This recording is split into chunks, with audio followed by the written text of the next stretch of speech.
बंधु माने वर्षर द्वितीय चंद्रग्रहण सेप्टेम्बर 18 रे लागिबाकु जाउछि एवं पितृपक्षर आरंभ मध्य एही दिन ठारू हेबो। एथर पितृपक्षर आरंभ रे चंद्रग्रहण एवं शेष रे सूर्य पराग हेबो। जदियो चंद्रग्रहण आंशिक भारत रे दृश्यमान हेबो, यूरोप रे अधिकांश देश रे चंद्रग्रहण संपूर्ण रूप रे दृश्यमान हेबो।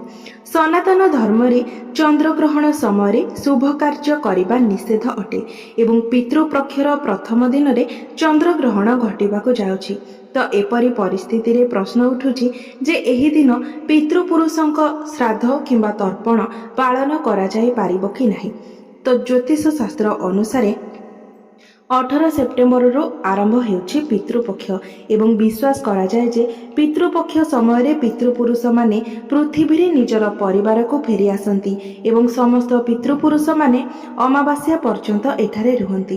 तेणु एही दिन गुड़िकरे एपरी कोनोसी भी कार्य करंतु नाही जहा आपणकर पितृपुरुषंकु असंतुष्ट करि पारे।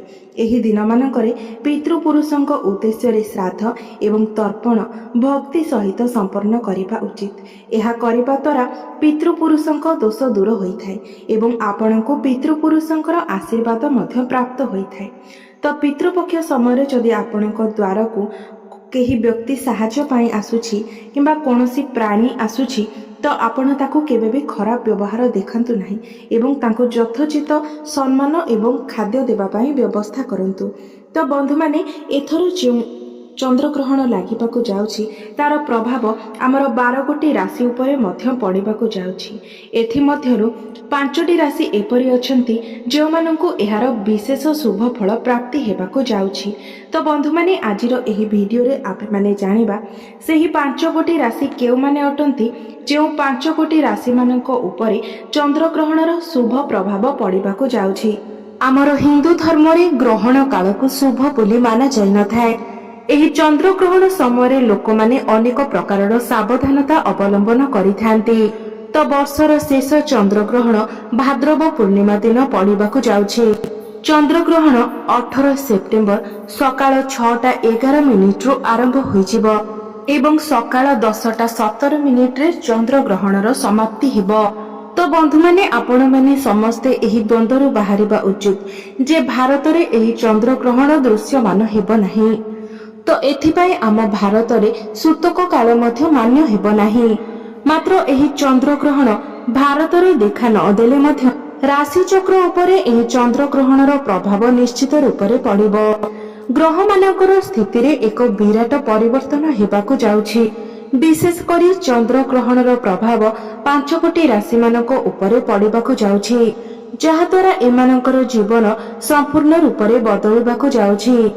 तो बंधु माने एही 5 कोटी राशि मानकर दुखर दिन एबेठारु शेष हेला। चंद्रग्रहण परठारु एही 5 कोटी राशि हेबाकु जाउछंती भाग्यशाली। तो बंधु माने राशि चक्रर प्रथम भाग्यशाली राशि हेउछि वृष राशि।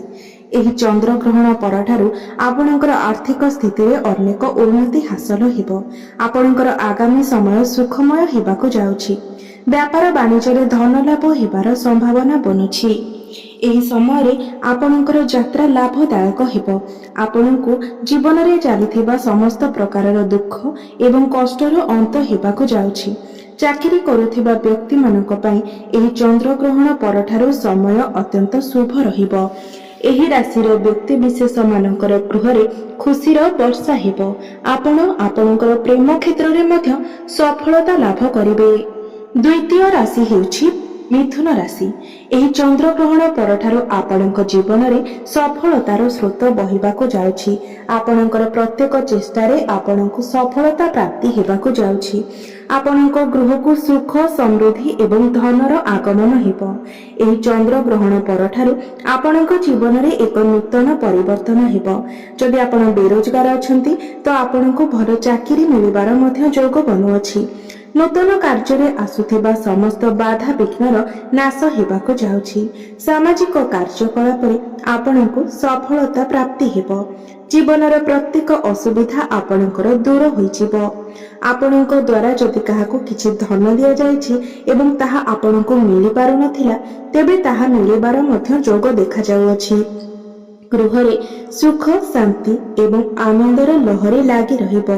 ଧନ ରୋଜଗାର କରିବାର ନୂଆ ନୂଆ ରାସ୍ତା ଆପଣଙ୍କ ପାଇଁ ଖୋଲିବାକୁ ଯାଉଛି। ତୃତୀୟ ଭାଗ୍ୟଶାଳୀ ରାଶି ହେଉଛି ପିଛା ରାଶି। ଏହି ରାଶିର ବ୍ୟକ୍ତି ବିଶେଷ ମାନଙ୍କ ଉପରେ ମା ଲକ୍ଷ୍ମୀଙ୍କର କୃପା ବନିବାକୁ ଯାଉଛି। ଆପଣଙ୍କ ଜୀବନରେ ସଫଳତା ପ୍ରାପ୍ତ ହେବାର ଯୋଗ ଖୋଲିବାକୁ ଯାଉଛି। ଆପଣଙ୍କର ଆର୍ଥିକ ସଙ୍କଟ ଏବଂ ସମସ୍ତ ଋଣ କରଜରୁ ଆପଣଙ୍କୁ ମୁକ୍ତି ମିଳିବ। ଆପଣଙ୍କ ଜୀବନରେ ଏହି ଚନ୍ଦ୍ରଗ୍ରହଣ ପରଠାରୁ ଆପଣଙ୍କୁ ପ୍ରତ୍ୟେକ କାର୍ଯ୍ୟରେ ସଫଳତା ମିଳିବ। ଆପଣ ଦିନ ରାତି ପରିଶ୍ରମ କରି ଉନ୍ନତି କରିବେ ଏବଂ ଏହା ସହିତ ଏକ ନୂତନ ପରିଚୟ ମଧ୍ୟ ସୃଷ୍ଟି କରିବେ। ଆପଣମାନେ ମହତ୍ୱପୂର୍ଣ୍ଣ କାର୍ଯ୍ୟରେ ନିର୍ଣ୍ଣୟ ନେବାରେ ସଫଳତା ପ୍ରାପ୍ତି କରିବେ। ଆଗାମୀ ସମୟରେ ଆପଣଙ୍କର ଭାଗ୍ୟ ଘୋଡ଼ାଠାରୁ ଅଧିକ ଜୋରରେ ଦୌଡ଼ିବାକୁ ଲାଗିବ ଏବଂ ଏହି ଚନ୍ଦ୍ରଗ୍ରହଣ ପରଠାରୁ ଆପଣଙ୍କ ଜୀବନରେ ଖୁସିର ବର୍ଷା ହେବ। ଆପଣଙ୍କ ପାଇଁ ଧନ ରୋଜଗାରର ନୂତନ ରାସ୍ତା ସବୁ ଖୋଲିବାକୁ ଲାଗିବ। ଅଚାନକ ଭାବରେ ଆପଣଙ୍କୁ ଆର୍ଥିକ ଲାଭ ମିଳିବାର ସମ୍ଭାବନା ସୃଷ୍ଟି ହେଉଛି। ଚତୁର୍ଥ ଭାଗ୍ୟଶାଳୀ ରାଶି ହେଉଛି ଧନୁ ରାଶି। ଆପଣଙ୍କ ଗୃହରେ ଏହି ଚନ୍ଦ୍ରଗ୍ରହଣ ପରଠାରୁ ସୁଖ ସମୃଦ୍ଧି ଏବଂ ଧନର ଆଗମନ ହେବାକୁ ଯାଉଛି, ଯାହାଫଳରେ ଆପଣମାନଙ୍କର ସାମାଜିକ ପ୍ରତିଷ୍ଠା ମଧ୍ୟ ବଢ଼ିଯିବ। ଆପଣମାନଙ୍କର ବ୍ୟାପାର ବାଣିଜ୍ୟ କ୍ଷେତ୍ରରେ ଲାଭ ପାଇବାର ସମ୍ପୂର୍ଣ୍ଣ ସମ୍ଭାବନା ଅଛି। ଚାକିରି କ୍ଷେତ୍ରରେ ଉନ୍ନତିର କୌଣସି ବଡ଼ ଖୁସି ଖବର ଆପଣଙ୍କୁ ପ୍ରାପ୍ତ ହୋଇପାରେ। ଧନର ଅପାର ବୃଦ୍ଧି ହେବାର ସମ୍ଭାବନା ଅଛି ଏବଂ ଚାକିରିରେ ପଦୋନ୍ନତି ହେବାର ଯୋଗ ମଧ୍ୟ ସୃଷ୍ଟି ହେଉଛି। ପ୍ରଭୁ ଜଗନ୍ନାଥଙ୍କ ଆଶୀର୍ବାଦରୁ ଏହି ଚନ୍ଦ୍ରଗ୍ରହଣ ପରଠାରୁ ଆପଣଙ୍କ ଜୀବନରେ ସମସ୍ତ ପ୍ରକାରର ଖୁସି ଆସିବାକୁ ଯାଉଛି। ଆପଣ ଅତି କଠିନରୁ କଠିନ କାମକୁ ମଧ୍ୟ ସହଜରେ ଶେଷ କରି ଆଗକୁ ବଢ଼ି ଚାଲିବେ। ଯଦି ଆପଣଙ୍କର କିଛି କୋର୍ଟ କଚେରୀ ମାମଲା ରହିଛି ତେବେ ତାହା ମଧ୍ୟ ଆପଣଙ୍କ ସପକ୍ଷରେ ଯିବ। ପଞ୍ଚମ ଭାଗ୍ୟଶାଳୀ ରାଶି ହେଉଛି କୁମ୍ଭ ରାଶି। ଏହି ଚନ୍ଦ୍ରଗ୍ରହଣ ପରଠାରୁ ବ୍ୟାପାର ବାଣିଜ୍ୟ କରୁଥିବା ବ୍ୟକ୍ତିମାନଙ୍କୁ ବ୍ୟାପାର ବାଣିଜ୍ୟ କ୍ଷେତ୍ରରେ ଅହେତୁକ ଧନ ଲାଭ ହେବାର ସମ୍ଭାବନା ସୃଷ୍ଟି ହେଉଛି। ଆପଣଙ୍କର ସଫଳତାକୁ ଦେଖି ଆପଣଙ୍କର ଶତ୍ରୁମାନେ ଆପଣଙ୍କ ପ୍ରତି ଅତ୍ୟଧିକ ଉଗ୍ର ହୋଇପଡ଼ିବେ ଏବଂ ଆପଣଙ୍କର କ୍ଷତି ସାଧନ କରିବାର ବାଟ ଖୋଜିବେ ଏବଂ ସେଥିପାଇଁ ଅନେକ ଚେଷ୍ଟା ମଧ୍ୟ କରିପାରନ୍ତି।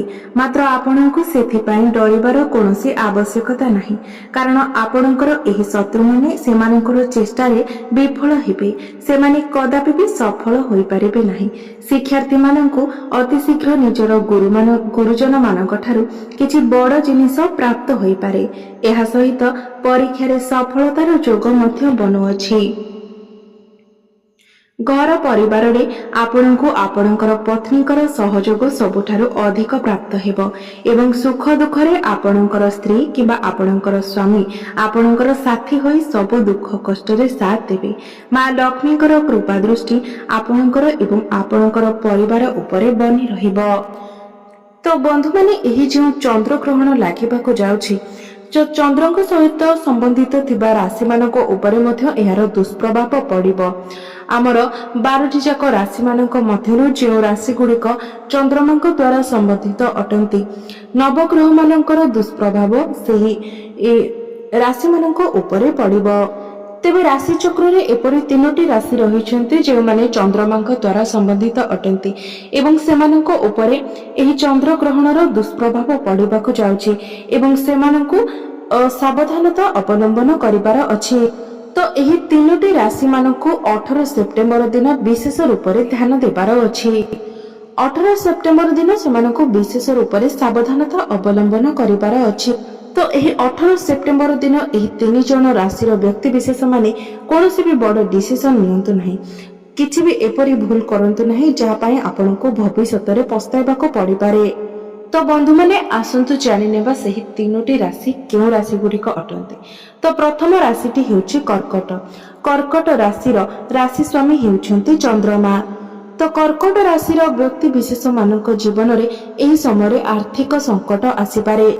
ଆପଣ ଯଦି ନିଜ ଚାକିରି କ୍ଷେତ୍ରରେ ପ୍ରମୋଶନ ପାଇଁ ଚେଷ୍ଟା କରୁଛନ୍ତି କିମ୍ବା ସେହି ଚାକିରିକୁ ଛାଡ଼ି ଅନ୍ୟ ଗୋଟିଏ ଚାକିରି କରିବା ପାଇଁ ଚାହୁଁଛନ୍ତି ତ ଏହି ସମୟରେ ସେଥିପାଇଁ କୌଣସି ବି ଡିସିସନ ନିଅନ୍ତୁ ନାହିଁ କିମ୍ବା ସେଥିପାଇଁ ଆପଣ କୌଣସି ବି ଚେଷ୍ଟା କରନ୍ତୁ ନାହିଁ।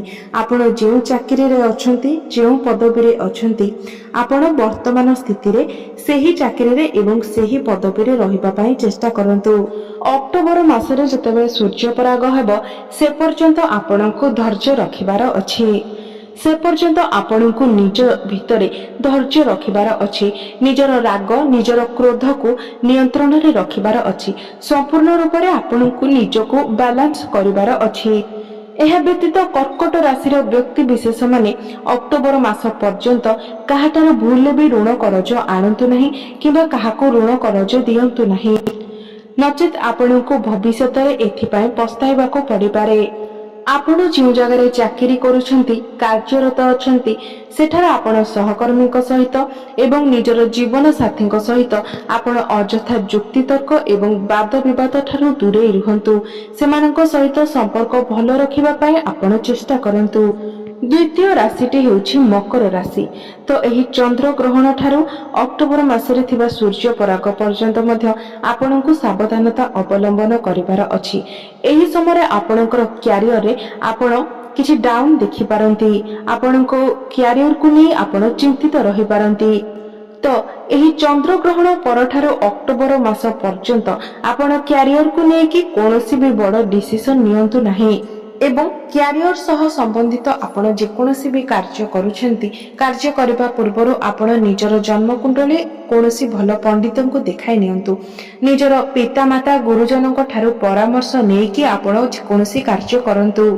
ବିଦ୍ୟାର୍ଥୀମାନେ ଏହି ସମୟରେ ନିଜର ଶିକ୍ଷା ପ୍ରତି ବିଶେଷ ରୂପରେ ଧ୍ୟାନ ଦିଅନ୍ତୁ। ଅନ୍ୟମନସ୍କ ହୁଅନ୍ତୁ ନାହିଁ। ଏହି ସମୟରେ ଯଦି ଆପଣଙ୍କର କୌଣସି ଏକ୍ଜାମ ଅଛି ତ ଆପଣ ଧ୍ୟାନ ଦେଇ ଆପଣଙ୍କର ପାଠ ପଢ଼ନ୍ତୁ ଏବଂ ଏକ୍ଜାମରେ ମନ ଦେବା ପାଇଁ ଚେଷ୍ଟା କରନ୍ତୁ, କାରଣ ଏହି ସମୟରେ ଆପଣଙ୍କର ପାଠ ପଢ଼ାରେ ମନ ନ ଲାଗିପାରେ। ଆପଣ ଏହି ସମୟରେ ଅଧିକ ଅନ୍ୟମନସ୍କ ହୋଇପାରନ୍ତି। ତ ଏହି ସମୟରେ ଆପଣ ନିଜକୁ ନିୟନ୍ତ୍ରଣରେ ରଖନ୍ତୁ ଏବଂ ପାଠ ପଢ଼ାରେ ଅଧିକ ମନୋନିବେଶ କରିବା ପାଇଁ ଚେଷ୍ଟା କରନ୍ତୁ। ତୃତୀୟ ରାଶିଟି ହେଉଛି ମୀନ ରାଶି। ଏହି ଚନ୍ଦ୍ରଗ୍ରହଣ ପରଠାରୁ ଆପଣଙ୍କୁ ନିଜର ସ୍ୱାସ୍ଥ୍ୟ ପ୍ରତି ବିଶେଷ ରୂପରେ ଧ୍ୟାନ ଦେବାର ଅଛି। ତ ବିଶେଷ କରି ହୃଦୟ ସମ୍ବନ୍ଧିତ ରୋଗ ଆପଣଙ୍କର ଦେଖା ଦେଇପାରେ ଏବଂ ପୂର୍ବରୁ ଯଦି ଆପଣଙ୍କର ହୃଦୟ ସମ୍ବନ୍ଧିତ ରୋଗ ରହିଛି ତ ସେଥିରେ ମଧ୍ୟ ଆପଣଙ୍କୁ ସମସ୍ୟା ଆସିପାରେ। ସେଥିପାଇଁ ଏହି ସମୟ ମଧ୍ୟରେ ଆପଣ ଥଣ୍ଡା ବସ୍ତୁ ସେବନ କରନ୍ତୁ ନାହିଁ, ଥଣ୍ଡା ଜିନିଷ ଖାଆନ୍ତୁ ନାହିଁ। ଏହି ସମୟରେ ଆପଣଙ୍କର ଆହାର, ବ୍ୟବହାର ଏବଂ ବିଚାରକୁ ଆପଣ ନିୟନ୍ତ୍ରଣରେ ରକ୍ଷା କରନ୍ତୁ। ପବିତ୍ରତା ରକ୍ଷା କରିବା ପାଇଁ ଚେଷ୍ଟା କରନ୍ତୁ।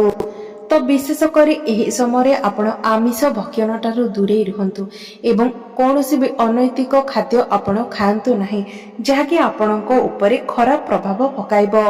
ତେବେ 12ଟି ରାଶି ମାନଙ୍କ ମଧ୍ୟରୁ ଏହି 3ଟି ରାଶିଙ୍କ ଉପରେ ଚନ୍ଦ୍ରଗ୍ରହଣର ଖରାପ ପ୍ରଭାବ ପଡ଼ିବ। ଏହି 3ଟି ରାଶି ବ୍ୟତୀତ ଅନ୍ୟ ଯେଉଁ 9ଟି ରାଶି ରହିଲେ ସେମାନଙ୍କ ଉପରେ ମଧ୍ୟ ଚନ୍ଦ୍ରଗ୍ରହଣର ବିଶେଷ ପ୍ରଭାବ ପଡ଼ିବ। ତେବେ ଆପଣଙ୍କ ନିଜସ୍ୱ ଜନ୍ମକୁଣ୍ଡଳୀରେ ଚନ୍ଦ୍ରମା କେଉଁ ସ୍ଥିତିରେ ଅଛନ୍ତି, ଉଚ୍ଚ ସ୍ଥିତିରେ, ନୀଚ ସ୍ଥିତିରେ କିମ୍ବା ଆପଣଙ୍କର କୁଣ୍ଡଳୀରେ ଚନ୍ଦ୍ରମାଙ୍କର ଦଶା ଅନ୍ତର୍ଦଶା ଚାଲିଛି, ସେହି ଅନୁସାରେ ଆପଣଙ୍କୁ ଏହାର ଶୁଭ ଫଳ କିମ୍ବା ଅଶୁଭ ଫଳର ପ୍ରାପ୍ତି ହେବ।